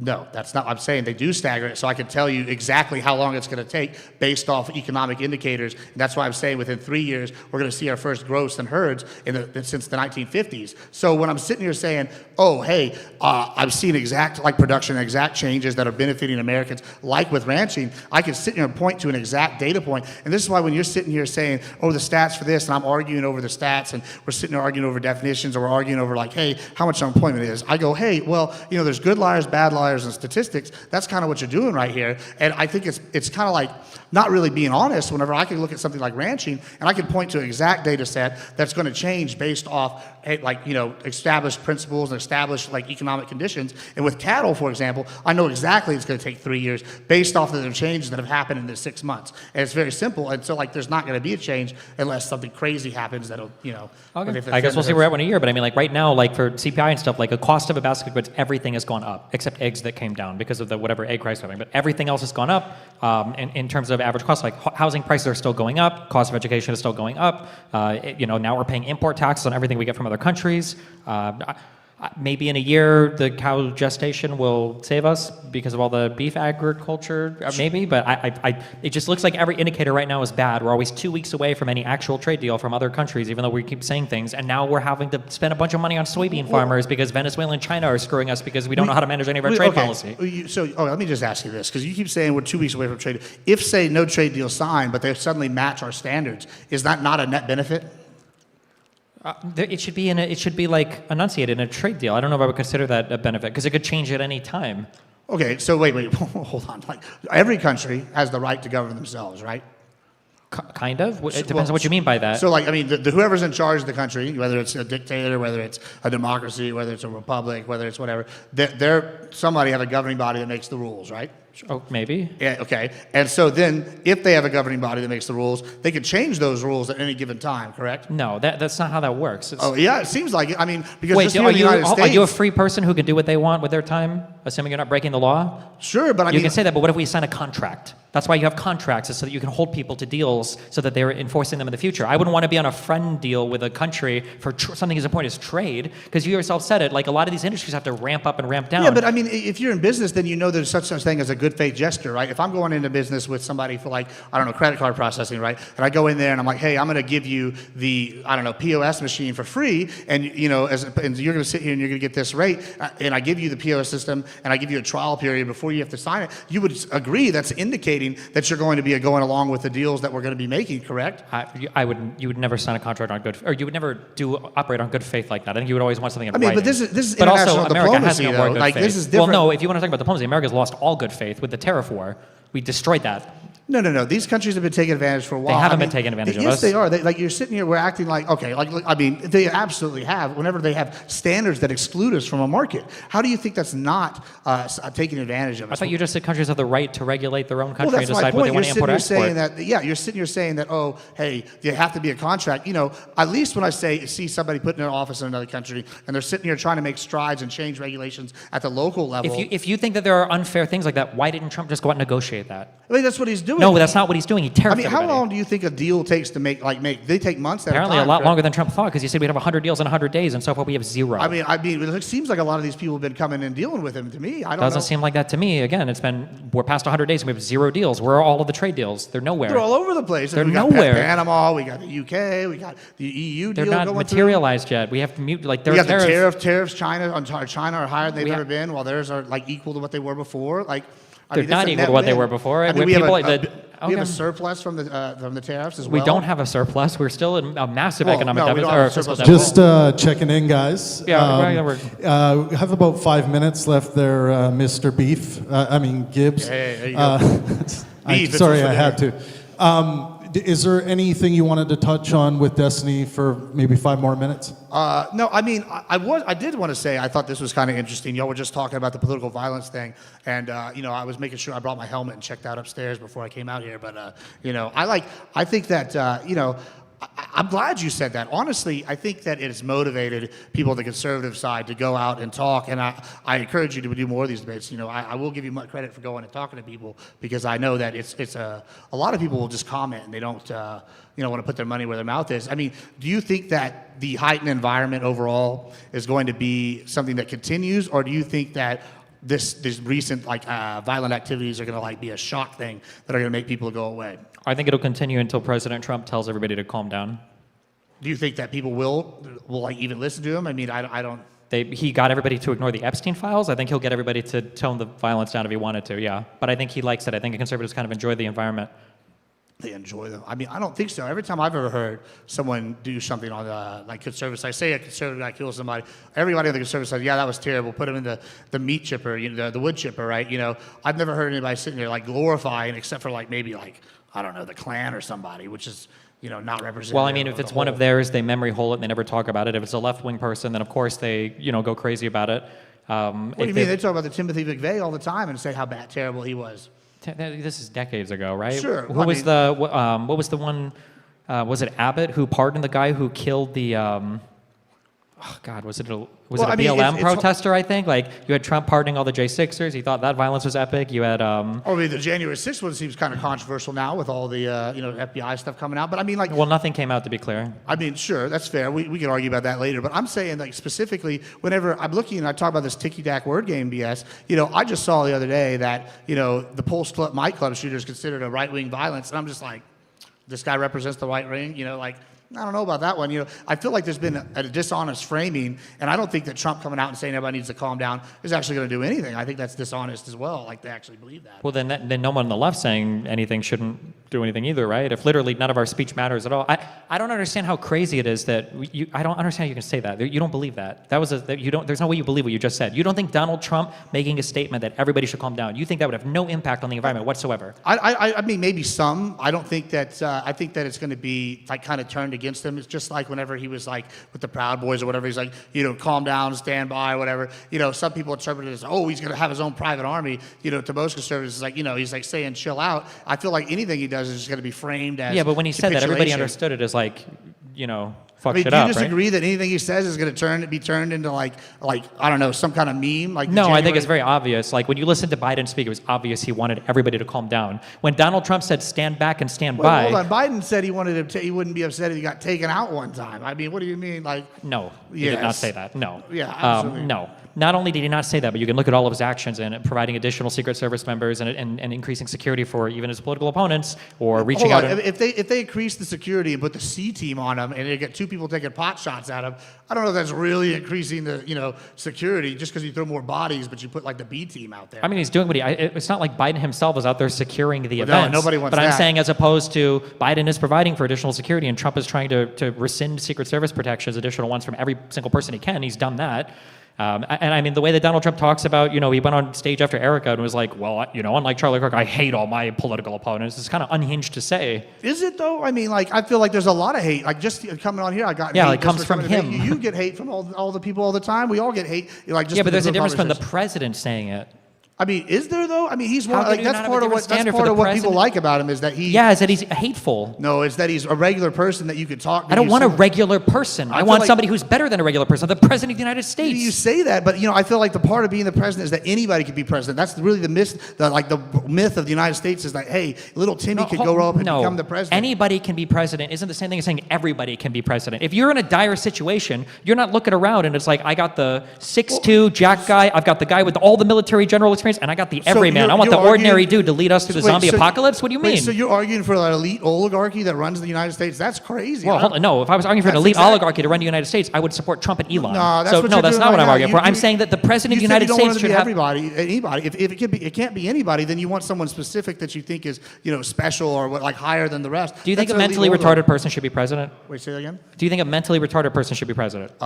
Probably not. Yeah. Okay. Maybe I'm okay with excluding. Should child rapists be president? A what? Child rapists be president? No, I mean obviously not. Foreign national, a Martian. So not everybody should be president, right? I mean, we want the best of the best, okay, right? That's bad faith. I mean, you know that I'm talking about an average American citizen. I'm not sitting here talking about, Tiny Tim from that, the orphanage that's, been dropped on his head 30 times. I don't think anybody here thinks I'm saying that. Nobody's talking about Pedo Joe hanging out in the bathroom somewhere. Like, nobody's talking about that. That's not what we're talking about. We're talking about the average person that can grow up and come from any social class and become the American president. Yeah, I think the average person that can come from any social class to be president. Yeah, I your think that's example something is people- Donald Trump, the No, I mean, multimillionaire that's not real estate one, is mogul that from New York he's- City. Yeah, I mean, exactly. That's actually a point that I think you're making right here. It's a good one, is that he's not in the political elite. He comes from the rich elite. And, it's just this big step that we've got with somebody coming from just the economic class instead of this elite political class. I think it's a baby step in the right direction. The guy that was at all the Clintons' weddings and was making daily trips to Epstein's Island was not part of the elite we're gonna political sit- class. I mean, that's ridiculous. Now we're sitting here equating the Epstein thing. I mean,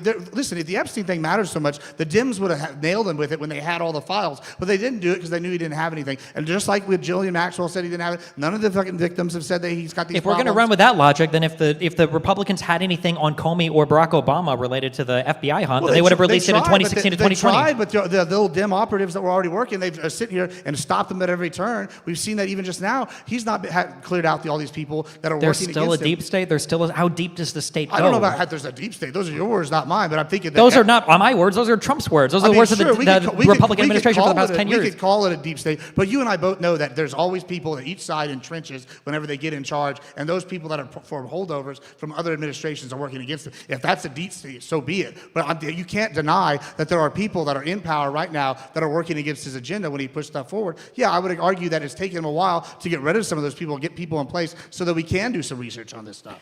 Yeah, I mean, I think that he can indefinitely blame whatever the deepest of the deep state, the deepest of the Loch Ness swamp monster, whatever he wants to call it. But I mean, at the end of the day, going back to where we started here, just the idea that you would want the president to just be like an ordinary person that would succumb to his emotions, it betrays all of like U.S. history. Like nobody was like, oh, George Washington, he was like a normal soldier that just marched across the field and shot a dude and then went home. It was like he crossed the Delaware. He was an amazing man. He did crazy stuff. Like I feel like we generally want to advocate for our presidents to be like really exceptional men, not just ordinary people thrust into the limelight. We'll see how they respond, and it'll be like an epic episode of The Apprentice. A lot of these people in history were regular people that got thrust in the limelight. You can look at Andrew Jackson. He was just a regular soldier that moved his way up the ranks. They you rose brought up to the George occasion. Washington. We could look at Ulysses S. Grant. We could look at tons of people. Abe Lincoln was just a random hick from the backwoods that got really good at public speaking. He came up the ranks. Like there's plenty of examples in history of these. Davy Crockett. But these people made something of themselves and then were elected president. I'm just all of this to go back even a step further. I would expect good conduct from the president of the United States.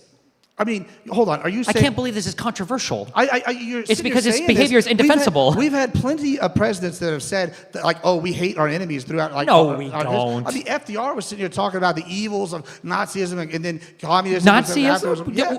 What does it say about you if that's an offensive statement? No, I'm not saying it's offensive. I'm not. Hold on. First of all, I'm saying that you said there's groups that they hate. Yeah, There's the all Nazis sorts of were an groups. enemy of the they're United bad. States of And the America. communists, we have That was like president- a country hold on, that what was- we have presidents saying they hate the Russians back in the day. We have presidents saying Those are they enemies. hate Yeah, all those- these. I mean, if these are their enemies, why wouldn't they say they hate them? I feel like There's they're a sitting here difference arguing. between the enemies being foreign nationalists versus like your domestic Wait, hold citizens. on. Wait, hold on. We have domestic people that believe in all these things. You don't believe we should hate these people that have these evil beliefs? So you're pro. It's all the same to you, Wait, are then. you pro being friend with the Klan and be like, oh, we should never have the president say he hates the Klan or he hates the Nazis? All after right, this election, I'm just saying that from the same people who said that Obama saying Trayvon Martin looks like me to have that brain break like half the conservative movement for indefinite periods of time to come out and say, actually, I don't care at all what the president says. It's all epic and based. That's just astounding to me. All right, that's, Here, give him the last word. Give him the last word. Give him the last word. He can have the last word. I was just going to say that's 5 minutes, guys. No, we'll give you the last. We'll give you the last go word ahead. there, Mr. Gibbs. Oh, well, yeah. I mean, thanks for debating with me. Yeah, it was fun. And Where can people come and debate you? You can find me anywhere as Admiral Gibbs on YouTube, Twitch, Instagram, all the good stuff.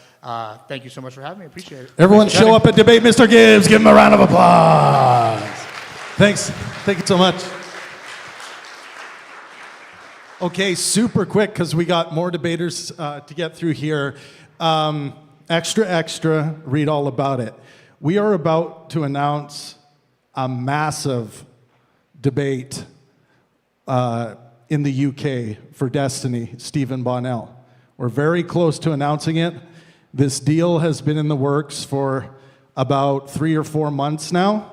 So I just wanted to put it out there that everyone be on the lookout for a very big announcement coming in the DG Destiny world. And this is DGG. Wow, I suck. DGG, sorry. But yeah, we're going to be announcing something. And Stephen's going to be coming overseas early in the new year. So look out for that announcement. Yeah, and that's it. We had someone just sign up from the audience to debate, so we're going to squeeze them in here. We're going to go this next debater, and then we'll go to you, Nathaniel, after that. So let's bring up Alex. Alex to the stage. Everyone put your hands together for Alex.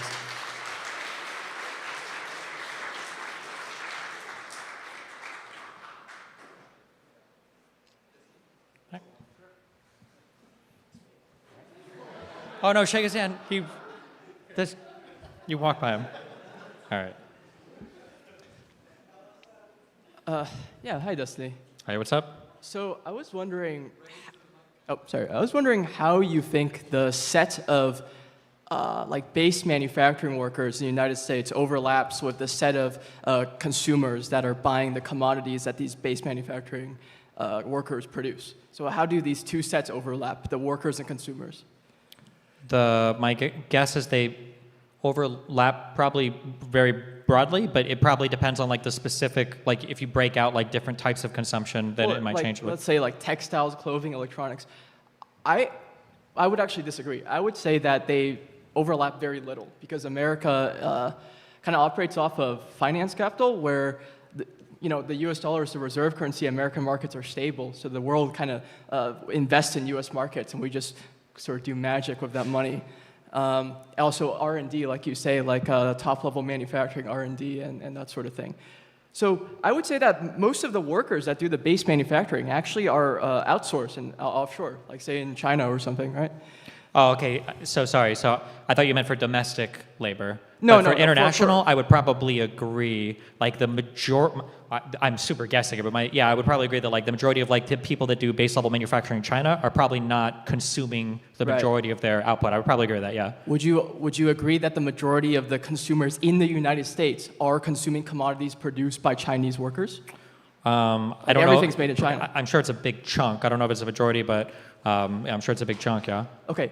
So I think this is a pretty easy thing to agree on. So labor is a commodity, right? So when how do you say this? When labor is automated or outsourced, the price of labor decreases, wages stagnate, and wages for base manufacturing jobs have stagnated. The jobs are disappearing, right? So this industry is kind internationally or no, in the United States specifically because we outsource it. Sure. Yeah. Okay. And your argument, well, I've heard your argument to this, which is that higher level knowledge work will eventually come and replace all this base level manufacturing, and that's how the economy grows, right? Kind of, although in a more qualified conversation, we would have to be more careful, right? Because there's going to be a level of specificity to the training to where it's not strictly replacing it. What really happens is there's going to be some class of worker that's going to be left behind, and then some new class of worker is going to emerge and then take on higher productivity labor, right?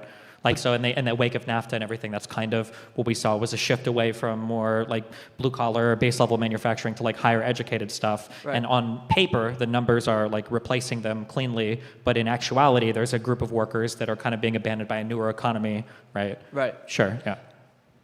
But would you argue that the group of workers being abandoned is actually quite small because they eventually adapt and they learn the new trade, etc. Like the majority of the United States economy is not based around base level manufacturing anymore. That's the point I'm trying to make. Yeah, probably, but like if we're having a serious conversation about it, that might not matter that much because like so like gains that you make on consumer purchases. Like overall increased access to like cheaper stuff from Walmart might be a thing that marginally improves everybody's life on a small amount, but there might be like a focused group of people that are severely damaged, right? So even if everybody across the country is making small gains, if they look to like Detroit and they're like, oh geez, this place has been like obliterated by the decreased consumption, it like on a psychological level that might outweigh an overall like an aggregate gain that shows up on paper, if that makes sense. Right.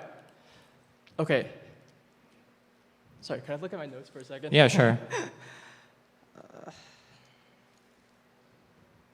I just want to comment on like when I don't know what you were expecting or how much you watch my content when you come on to have this conversation, but when I'm arguing with conservatives or MAGA people, my statements are like pretty, I don't want to say hyperbolic, but they're maybe a little bit one-dimensional when I'm fighting against some of these points.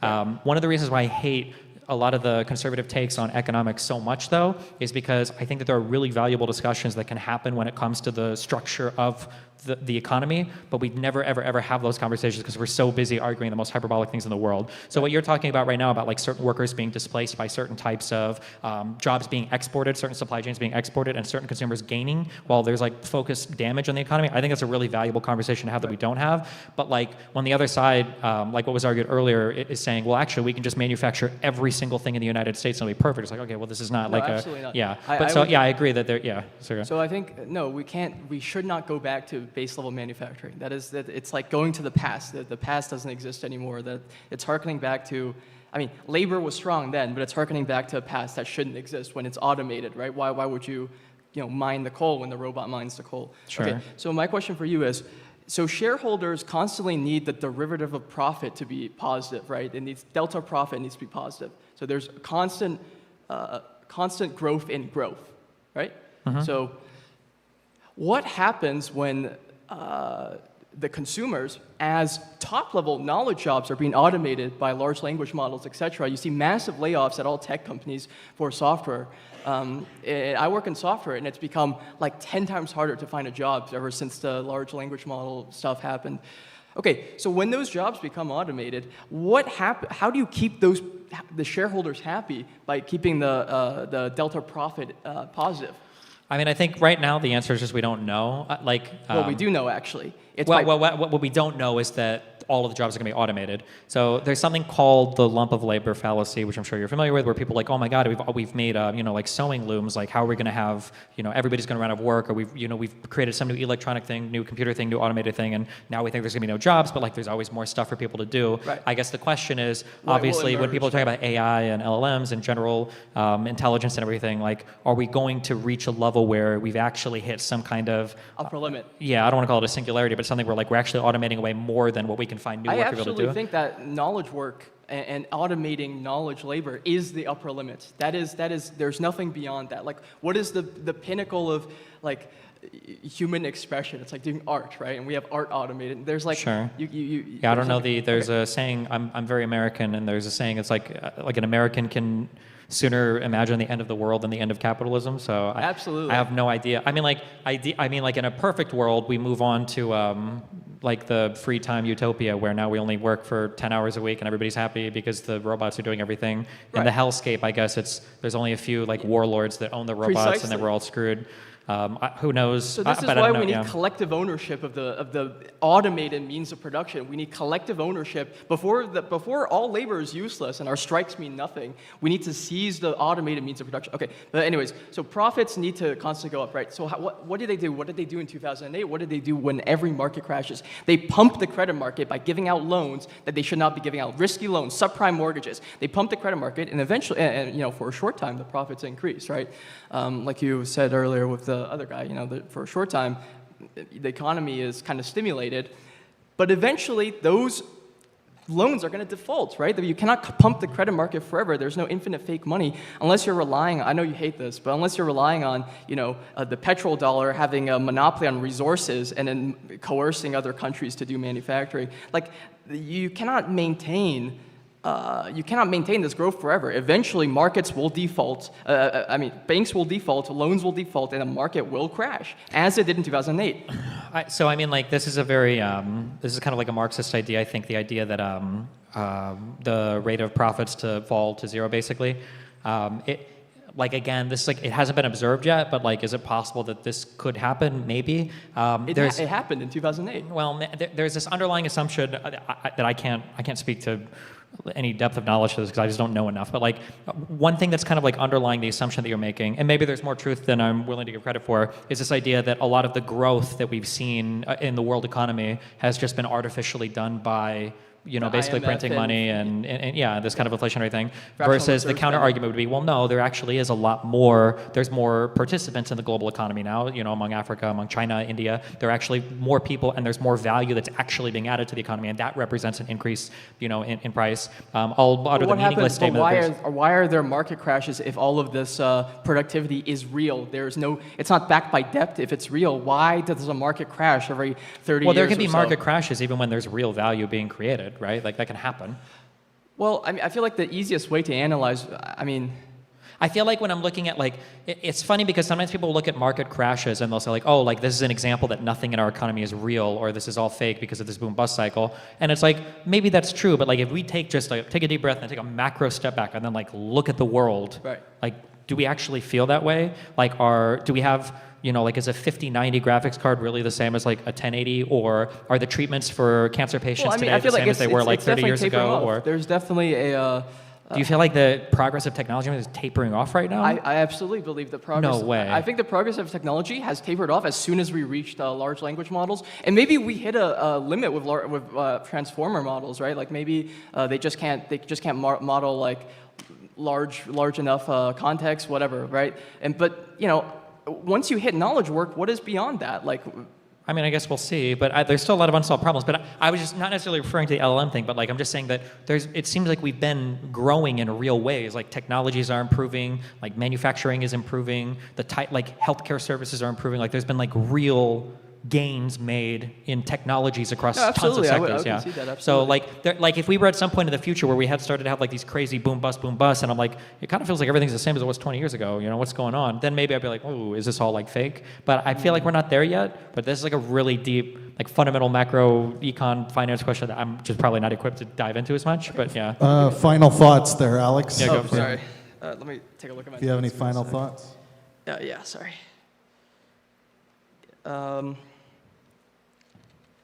So yeah, I just wanted to say,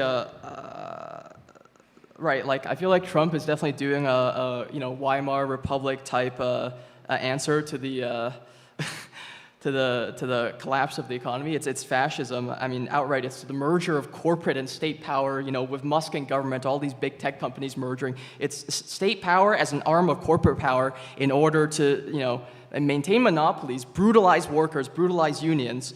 And massive militarization to conquer external markets, to redivide, all the imperial reserves like Ukraine, etc.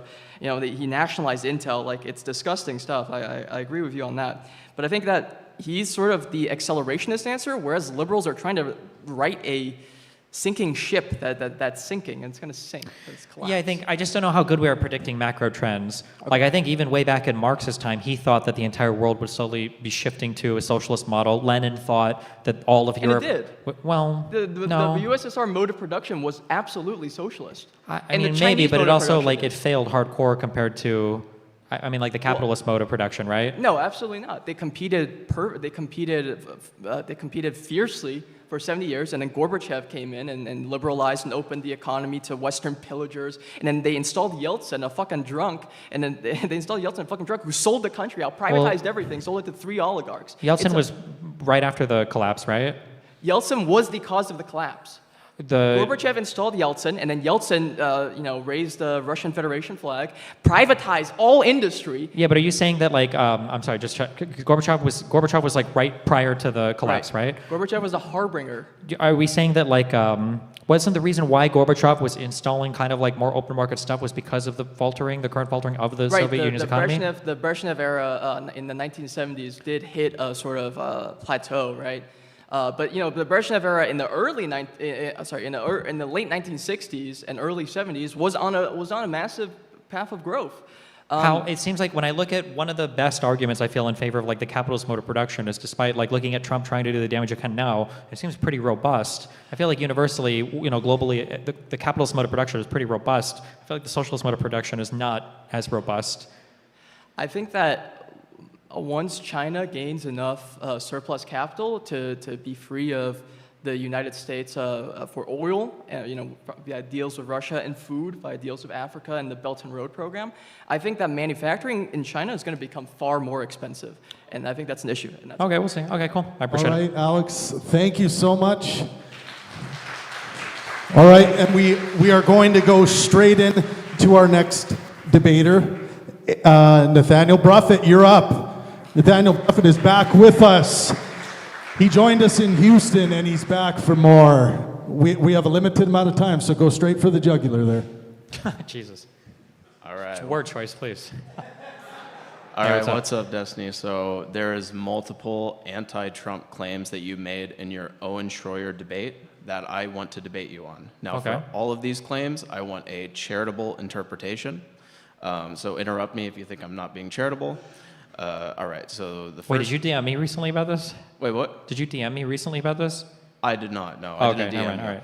Okay, Go so ahead. the first claim, I'm pretty sure you were being hyperbolic, but just to be clear, this might make you mad, so hopefully it...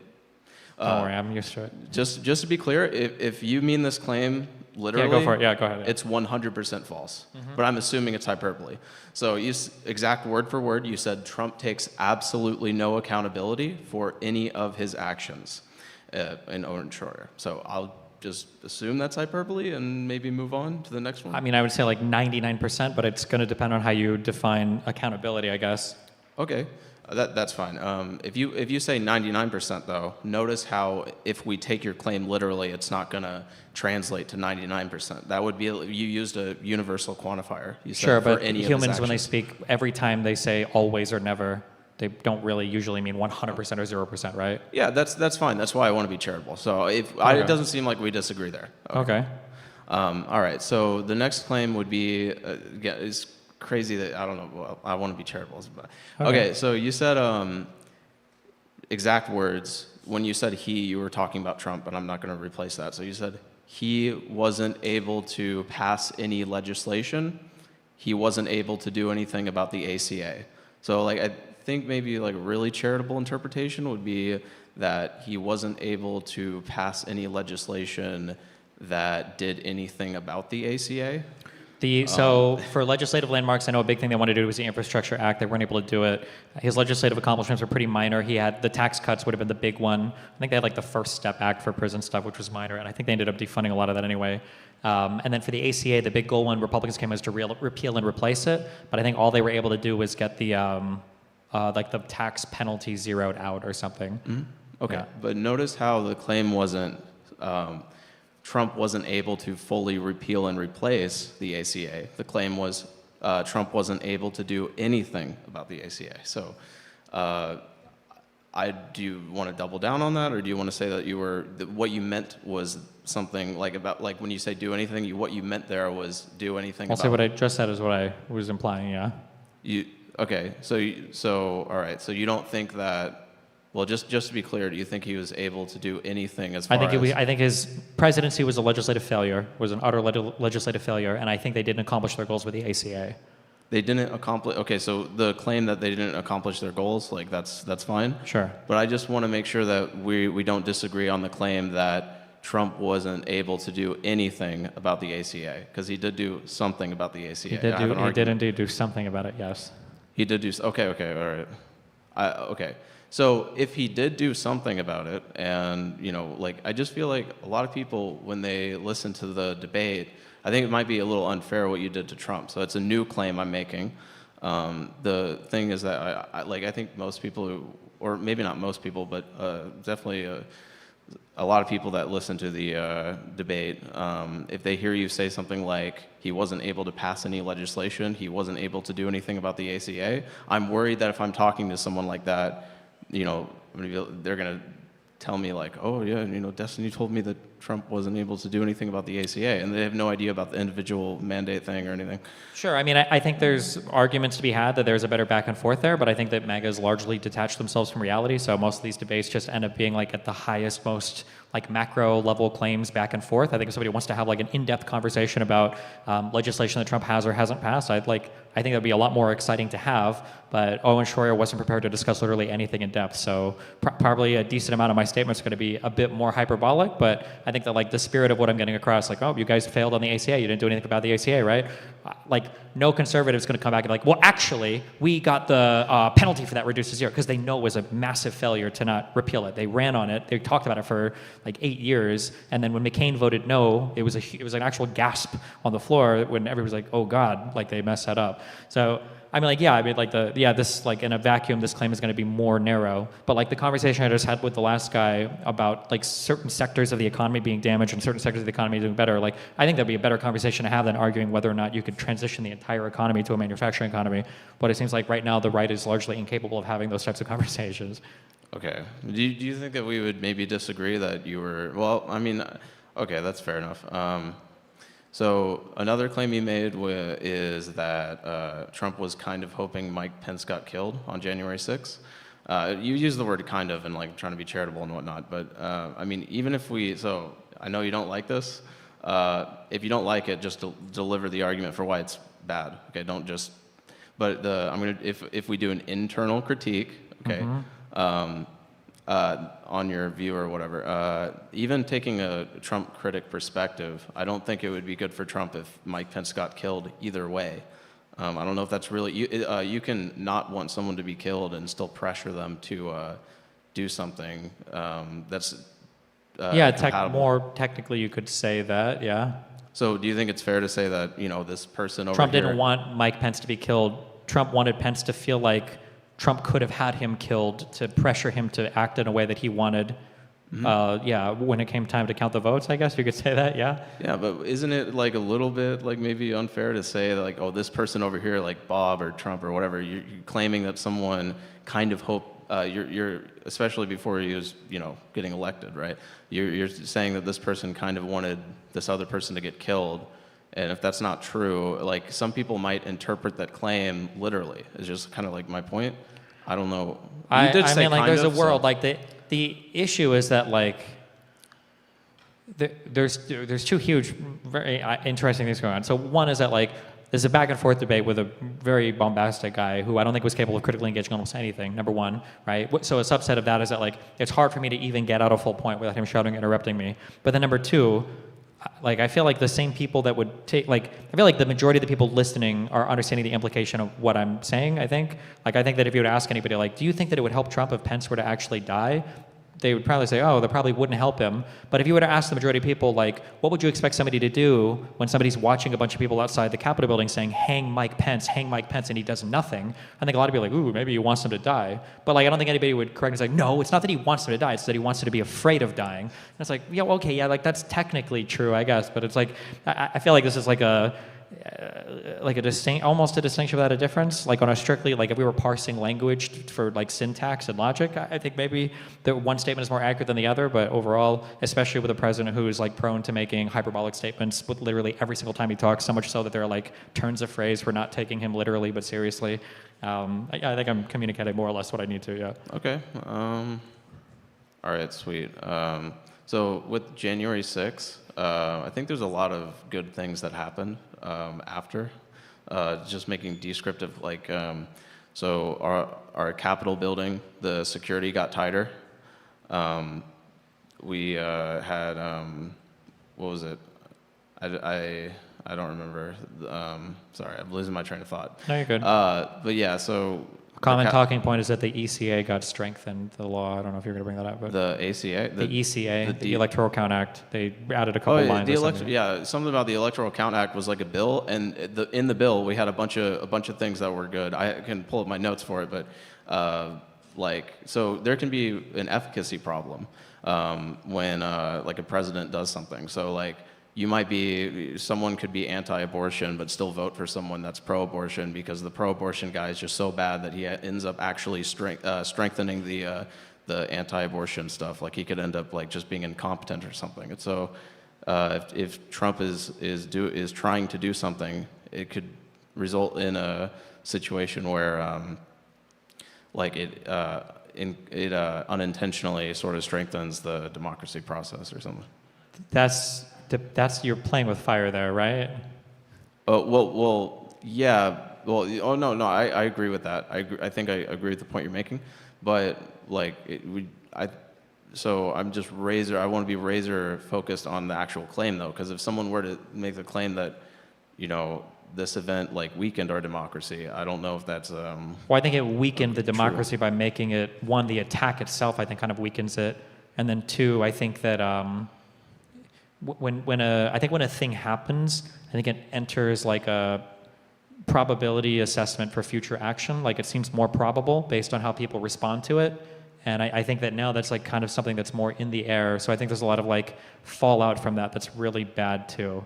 Like I would rather just go back to that never having happened than the result of that having happened. Yeah, I mean, like, if Justin Bieber gets attacked, I mean, he's going to increase the security, right? So that attack might actually decrease his likelihood to get attacked in the future or something. Yeah, but what if he was just never attacked? Wouldn't that be good? That would be better. But if we're razor focused on the claim of like whether the attack weakened or lowered his likelihood of being attacked in the future, it's going to be. Yeah, I understand, but there are some things that can probably be like so bad that you probably wouldn't want that to happen ever, right? Like you could strengthen your child's defense against a rapist by sending him up with his rapey uncle that you know won't kill him, but it's like, Jesus Christ, I wouldn't want like, well, hey, now you know you'll be more careful next time. Like that's just like an insane to say that like, well, the president tries to coup the government and then fails, at least like we have a few more guards in there. Like I think that's like I think that the damage there is too great to say that like scar tissue is more durable than normal skin when it comes to like penetrative stuff, but like it's less flexible and doesn't do the same job that skin does. So I mean, I don't know. It's like, yeah, I would reject that. I think even a more focused claim there is not accurate. I would say that it did damage to the United States. I don't think a few more security guards or a couple lines in the ECA is better than just having a country where we've never tried to coup the government that openly like that before. Final thoughts, Nathaniel? Yeah, thanks. If anyone wants to debate me, they can email me at debatemetrump@gmail.com, and then I'll record it with Craig on my Discord server, or you can find me on Pangburn and stuff. So yeah, thank you. Cool, thanks. All right. Put it up for Nathaniel Bruffett. Thank you very much. And I promise you guys I'll get at least one of you on stage. Just quick 5 minutes. Who would like to come up and ask Destiny a question? Put your hand up if you're interested. Anyone, everyone, hands up way high. The higher, the better. Yes, you in the black top. Yes. Come on up. Let's give them a round of applause. I think you can make it up this way. Yeah. You can sneak around there. Watch the cable. I'll give you a hand. Step up. And a second. There we go. Yeah, of course. Hi. Can I get out my notes really quickly? Go. Nice and close to the microphone, please. Thank you. Okay. My name is Arya. My question is, do you think the state of democracy is too far gone for young people like myself to even obtain a position of progressive change in the government? When you say people like me, what is the implication? Or what do you mean? Like young people or women or? Young people. No, I don't think so. I think that, we've had like a literal civil war here before. It's hard to predict sometimes the future. Like the whole environment of our economy and our media space is so multivariate that there's a world where in 1 year Trump loses the midterms and Trump gets old and goes away and we kind of like go back to normal-ish after this current political season or whatever you call this. There's another world where Trump manages to hang on enough and runs again for president in 2028 and we have another civil war because he actually does it for real. It's hard to predict, but I think that people should always be trying to push towards, participating and making things better. I think Final Fantasy Tactics just re-released as like a remaster, and there's another game I'm playing right now. I enjoy playing video games a lot, but I'm out here doing this kind of stuff because I still think that there is an America that is like worth, kind of like advocating for, and I think there's enough people that want something better. Even when it comes to, MAGA people, Hillary Clinton even said that the deplorables were just half of them, so the other half are worth fighting for. But no, I think that like a lot of stuff can change, and there's a lot of like wake up moments where people can be like, this is kind of cringe and not good, and we just kind of like move on, and hopefully, the people in the future learn a lesson from it, and we kind of go from there. So yeah, I would never, until we're like actually shutting the power off and shooting each other more than we are now, I guess, I wouldn't give up all hope. I would also say as like an add-on thing too that like there's a surprising amount of power available at local levels if you're willing to invest any amount of time into it, especially if you can bring along like 2 or 3 people. There's a surprising amount of power at local levels. Yeah. The national and even the state level, depending on where you live, can be harder, but yeah. do you think international would be even more difficult to get into, such as like diplomacy or something like that? International, so what, like ambassador positions or something? Diplomacy or ambassador, yes. I don't even know what the pathway is to that ordinarily. I imagine that's all like State Department stuff, so it's going to be federal. So it's probably relatively niche. Like I feel like all those people speak like 4 languages and have like been working in offices like that for a long time, but I don't know the pathway there. I bet that like if you email their offices and ask for recommendations, they can give you like jobs or places to work or secretary jobs to like be staffers in certain areas or something, yeah? Yeah. Do you have a personal bias? Not a personal bias, but like a personal opinion on how the United States is going. Is it more optimistic or pessimistic? I'll say it's on a razor's edge right now. We'll say 50-50. Yeah, I'm being generous, just because Travis is smiling so much over there. I'll say 50-50. All right. Well. All right, everyone, let's give her a round of applause. Thank you so much for coming up. Thank you, thank you. You can come this way. Yeah, I don't want you to trip. Okay, that concludes the debates for tonight. Well, let's first give Stephen a big round of applause. Rock and roll, man. Awesome, awesome. Now we are going to do a poster signing just at the merch table. If you guys could form a line for anyone that wants a free signed poster and to get a picture with Stephen. You can form the line, make it go this way, and do it with it or something. Everyone on YouTube, everyone else listening, we are coming to LA next, October 4th in LA this Saturday. Make sure you join us if you can get there. We'll be at San Francisco the next day. And the next day after that, we'll be in Portland. And then after that, on the 7th, we're going to be in Seattle doing the very same thing. Around 28 debaters have signed up to debate on this tour, so there's going to be a lot of content coming your guys' way. Make sure you head over and subscribe to the Pangburn YouTube channel. It just takes a second, and you're going to be able to see some awesome debates and content over on our channel. I highly suggest, if you haven't watched it yet, watch our new vaccine debate, which I am calling the greatest vaccine debate of all time. You might disagree with me, but you have to watch it to see if you disagree with me or not. But that features Professor Dave Explains, Dave Farina, Dr. Dan Wilson, Debunk the Funk, versus anti-vaxxers Steve Kirsch and Dr. Pierre Corey. And that's a very fiery debate on our channel. And also, I highly suggest checking out our most recent God debate between Alex O'Connor and Dinesh D'Souza. I highly recommend Alex O'Connor's channel, by the way. Yeah, that's it for tonight. We're going to shut the stream down and get to the poster signing. Thank you, everyone, for joining us. This has been a lot of fun.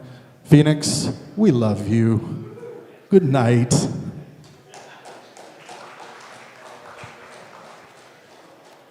All right, now we get to the post-show portion of the evening, where you're going to hear my annoying voice.